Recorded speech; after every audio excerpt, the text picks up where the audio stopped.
Hello friends, welcome back to Nive Nithya channel. எப்படி இருக்கீங்க எல்லாரும்? இன்றைக்கி வந்துட்டு நம்ம ஒரு ரொட்டீன் vlog தான் பார்க்க போகிறோம் ஃப்ரெண்ட்ஸ். இது வந்துட்டு மார்னிங்லேருந்தே ஷூட் பண்ணலாம் அப்படின்னு நான் ரொம்ப நாளாக ட்ரை பண்ணிகிட்ருக்கேன். பட் மார்னிங் வந்துட்டு தனு ஸ்கூல் கிளப்பணும், இவருக்கு லஞ்ச் பேக் பண்ணணும், லஞ்ச் ப்ரிப்பேர் பண்ணணும், பிரேக்ஃபாஸ்ட் ப்ரிப்பேர் பண்ணணும். ஸோ வந்து அது கொஞ்சம் ஹெக்டிக்காக இருக்கும். அதனால என்னால் அப்போ வந்துட்டு கேமராவும் கையுமா வந்துட்டு இது பண்ண முடியாது. ஒர்க் வந்து டிலே ஆகுது. ஸோ அதை முடிச்சுட்டு நம்ம வந்துட்டு vlog எடுக்கலாம் அப்படின்னு நினச்சேன். ஸோ அவங்க 2 பேரும் கிளம்பிட்டாங்க. இப்போ வந்துட்டு அவங்க கிளம்புனதுக்கப்புறம் என்னோடய ரொட்டீன் எப்படி இருக்குது அப்படின்னு vlog எடுக்கலான்னு பார்த்தேன். ஸோ மாடியிலேருந்து பாருங்கள், இப்படி தான் இருக்குது. சூப்பராக இருக்குது வியூ. இப்போ வந்து நினச்சி மழை பெய்யுது. ஸோ வந்துட்டு அழகாக இருக்குது வெளியில் பார்க்குறதுக்கு. பாப்பா வந்து கீழே விளையாடிட்டு இருக்கா. வாங்க என்ன பண்ணுறான்னு பார்ப்போம்.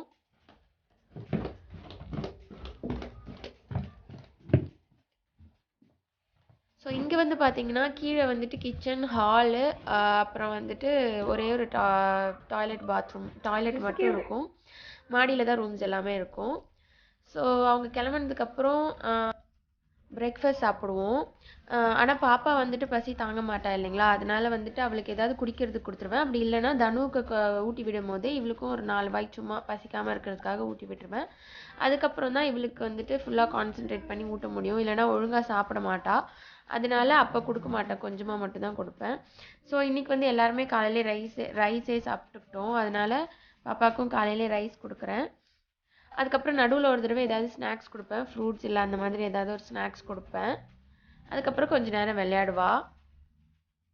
சாப்பிட்டு முடிச்சுட்டு டிவி பார்க்குறேன் அப்படின்னு சொன்னால் சரி அப்படின்னு சொல்லிட்டு டிவி வச்சு விட்டுட்ருக்கேன். டிவி வச்சு விட்டுட்டு இன்னும் கொஞ்சம் வேலை இருக்குது. பாத்திரம் விளக்குறது, கிச்சன் க்ளீனிங் ஒர்க் எல்லாமே இருக்குது.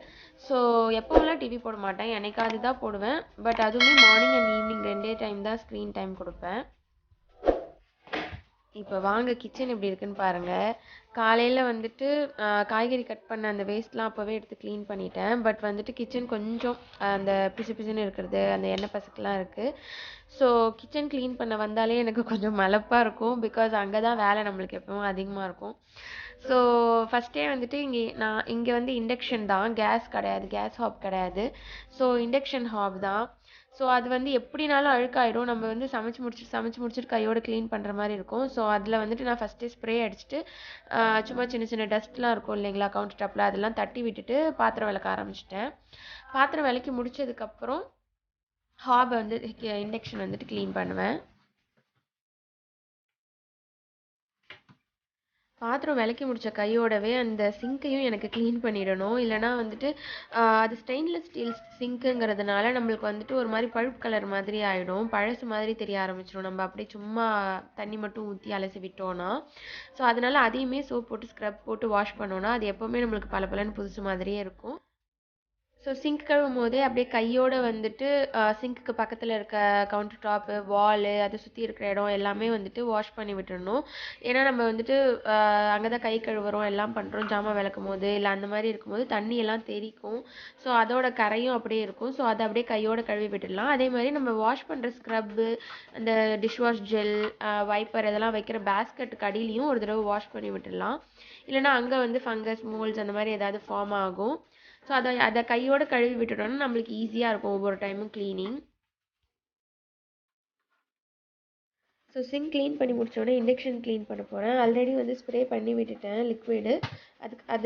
அதில் மட்டும் வந்து ஸ்ட்ரெயின்ஸ் போகாது, ஆயில் ஸ்டெயின்ஸ்லாம் இருந்தால் போகாது. ஸோ அதுக்கு வந்து நான் என்ன பண்ணுவேன் அப்படின்னா, இந்த மாதிரி ஒரு சாஃப்ட் ஸ்க்ரப்பில் கொஞ்சம் பேக்கிங் சோடா, அப்புறம் வந்துட்டு ஒரு டீஸ்பூன் அளவுக்கு வினிகர் போட்டுட்டு நல்லா ஸ்க்ரப் பண்ணி விட்டோம் அந்த ஆயில் ஸ்டெயின்ஸ் இருக்கிற இடத்துல அப்படின்னா நம்மளுக்கு வந்து அந்த ஆயில் ஸ்டெயின்ஸ்லாம் கொஞ்சம் ஈஸியாக வந்துடும்.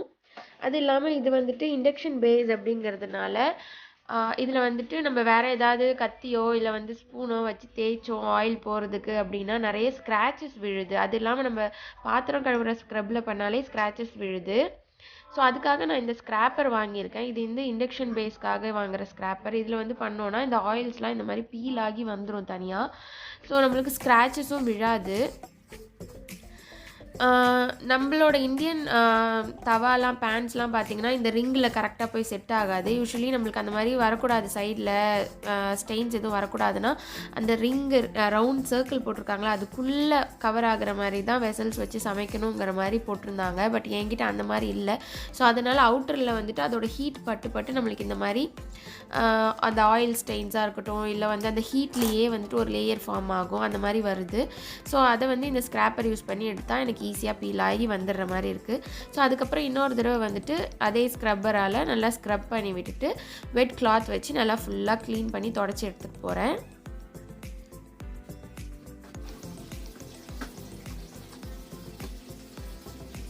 அதே மாதிரி இந்த கிச்சன் டவல் வந்து ரொம்ப யூஸ்ஃபுல்லாக இருக்குது, ரொம்ப சாஃப்டாகவும் இருக்குது க்ளீனிங்க்கு. ஸ்க்ராட்ச் பிராண்டோடதுன்னு நினைக்கிறேன், பட் நல்லா இருக்குது. நம்மளுக்கு வந்து ரீயூஸ் பண்ணிகிட்டே இருக்கலாம். அதுவும் இல்லாமல் நம்மளுக்கு மல்டி பர்பஸ்க்கு யூஸ் ஆகுது. லைக் கிச்சன் க்ளீன் பண்ணுறது, இல்லை வந்துட்டு நம்ம ஏதாவது டிவி, விண்டோஸு அந்த மாதிரி துடைக்கிறதுக்கு எல்லாத்துக்குமே யூஸ் ஆகுது. நல்லா இருக்குது. லாஸ்ட்டாக வந்துட்டு அந்த வெட் கிளாத் வச்சு தொடச்சிட்டு டிஷ்யூ வச்சு நல்லா ட்ரை பண்ணிக்கணும். அப்போ தான் வந்துட்டு அந்த ஷைனிங் இருக்கும், இல்லைனா ஒரு மாதிரி வாரையாக தெரியும். ஸோ நம்மளோட இண்டக்ஷன் வந்துட்டு க்ளீன் பண்ணி முடிச்சாச்சு. ஸோ அதே வெட் கிளாத் வச்சு நான் கம்ப்ளீட்டாக கவுண்டர் டாப் எல்லா சைடும் தொடச்சி முடிச்சுட்டு லாஸ்ட்டாக என்ன பண்ணணும் அப்படின்னா வாஷ் பண்ணிவிட்டு நான் சிங்க்லேயும் தண்ணி இருக்கும் இல்லைங்களா, அதெல்லாம் வந்து கம்ப்ளீட்டாக தொடச்சிடணும். இல்லைனா அந்த தண்ணி இருக்கிற இடம்லாம் அப்படியே புள்ளியாக ஒரு மாதிரி திட்டாக தெரிய ஆரம்பிச்சிடும். ஸோ அதனால் சிங்க்கையும் கம்ப்ளீட்டாக அதே கிளாத் வச்சு தொடச்சிடுவேன்.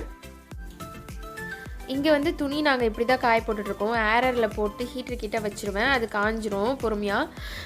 நான் பாத்திரம் விளக்கிட்டு இருக்கும்போதே வாஷிங் மிஷினில் போட்ட துணியெல்லாம் ஓடி முடிஞ்சிடுச்சு. சரி அதை காய வைக்கலான்னு வரும்போது பார்த்தா துணி இருந்தது ஆல்ரெடி. சரி அதை மடிச்சிருவோம் கையோட அப்படின்னு சொல்லி அதை மடிச்சிட்ருக்கேன். ஸோ இங்கே கோல்டாக இருக்கிறதுனால சம்டைம்ஸ் இந்த மாதிரி மொத்தமாக இருக்க கிளாத்ஸ் கூட காயாது. அப்போ நாங்கள் என்ன பண்ணுவோன்னா எல்லா ரூம்லேயுமே இங்கே வந்துட்டு அந்த ஹீட்டர்ஸ் வச்சுருப்பாங்க, அதில் போட்டுருவோம், அதில் காய வச்சுருவோம். ஸோ அதில் போட்டுட்டோன்னா கொஞ்சம் சீக்கிரம் காஞ்சிரும். இதில் நான் எப்படி காய வைப்பேன் அப்படின்னா, ரொம்ப இப்போ ஜீன்ஸ் அந்த மாதிரி இருக்கிறதெல்லாம் வந்துட்டு அந்த ரேடியேட்டர் இல்லை ஹீட்டர் மேலே போட்டுருவேன்.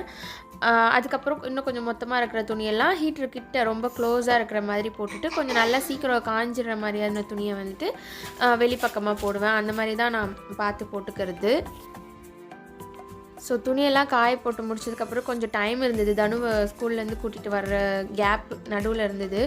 ஸோ வந்துட்டு நான் நைட்டே வந்துட்டு இந்த மாதிரி பாட்டிலில் பெயிண்ட் அடித்து வச்சுருந்தேன். ஸோ அதில் வந்து ஏதாவது வரையலாம் அப்படின்னு தோணுச்சு. எனக்காவது ரொம்ப வந்துட்டு ஒரு மாதிரி மைண்ட் வந்து டல்லாவோ இல்லை வந்து கொஞ்சம் டிப்ரெஸ்டாக இருக்கிற மாதிரி இருந்துச்சு அப்படின்னா இந்த மாதிரி ஏதாவது வரைஞ்சி இல்லை கலர் அடித்தா எனக்கு கொஞ்சம் ரிலாக்ஸ்டாக இருக்க மாதிரி ஃபீல் ஆகும்.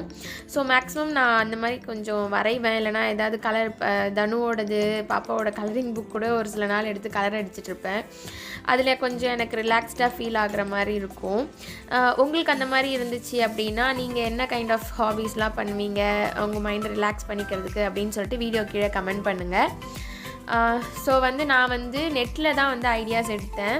கூகுளில் பார்த்தும்போது ஒரு ஹார்ட் ஸ்மைலி மாதிரி பண்ணலாம் அப்படின்னு சொல்லிட்டு எடுத்தேன். பட் எனக்கு அந்தளவுக்கு ஸ்மைலி வரைய தெரியல. அந்த பிக்சரில்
இப்போ வந்து மணி வந்து 2:40 ஆகுது. நாங்கள் வந்து 2:30க்கெலாம் எப்பவும் கிளம்பிடுவோம் தனு கூட்டிகிட்டு வரதுக்கு. இப்போ சரி வெளில போகலாம் கூட்டிகிட்டு வரதுக்கு அப்படின்னு பார்த்தா நல்ல மழை பெய்யுது.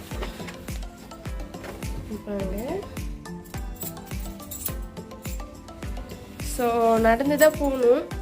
பாப்பா வந்து ப்ராம்குள்ளே உட்கார வச்சுருவேன். ஸோ அவளுக்கு பிரச்சனை கிடையாது. ஸோ நான் இன்றைக்கி மேனேஜ் பண்ணி தான் ஆகணும். ஏன்னா காற்றும் அடிக்கும் இங்கே.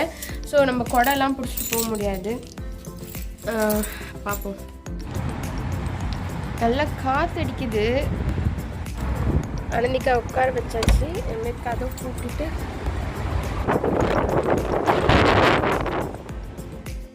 மழை பெஞ்சதுனால வெளியில் வீடியோவே எடுக்க முடியல. தனு ஸ்கூல்லேருந்து கூட்டிகிட்டு வந்தாச்சு. வந்ததுக்கப்புறம் அவங்க ஸ்கூல்லேயே லன்ச் ப்ரொவைட் பண்ணிடுவாங்க. பட் இருந்தாலும் எனக்கு வந்து அது ரொம்ப சாட்டிஸ்ஃபைடாக இருக்காது. பிகாஸ் அவங்களோட ஃபுட்ஸ் தான் கொடுப்பாங்க. அது நம்மளுக்கு அந்தளவுக்கு ஃபில்லிங்காக இருக்காது. அதனால் நான் எப்போவும் கூட்டிகிட்டு வந்துட்டு ஊட்டி விட்டுருவேன். ஸோ அவனை கூட்டினா அப்புறம் பாப்பாவுக்கும் ஊட்டிடுவேன்.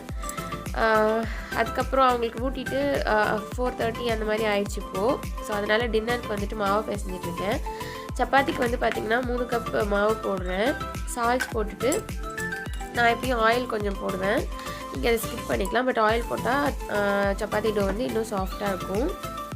போட்டு எல்லாத்தையும் நல்லா மிக்ஸ் பண்ணிவிட்டு நான் வாட்டர் கொஞ்சம் கொஞ்சமாக விட்டு பிசைஞ்சோன்னா தான் சப்பாத்தி வந்து ரொம்ப நல்லா வரும் பொசு பொசுன்னு. ஸோ வந்து நான் 3 கப்ஸ் வாட்டர் ஃப்ளார்க்கு வந்துட்டு 1.5 கப் தான் வந்து வாட்டர் ஊற்றணும். அதுதான் கரெக்டாக இருக்கும். இல்லைனா வந்து ரொம்ப தண்ணியாக இருந்ததுன்னா நல்லா இருக்காது சப்பாத்தி.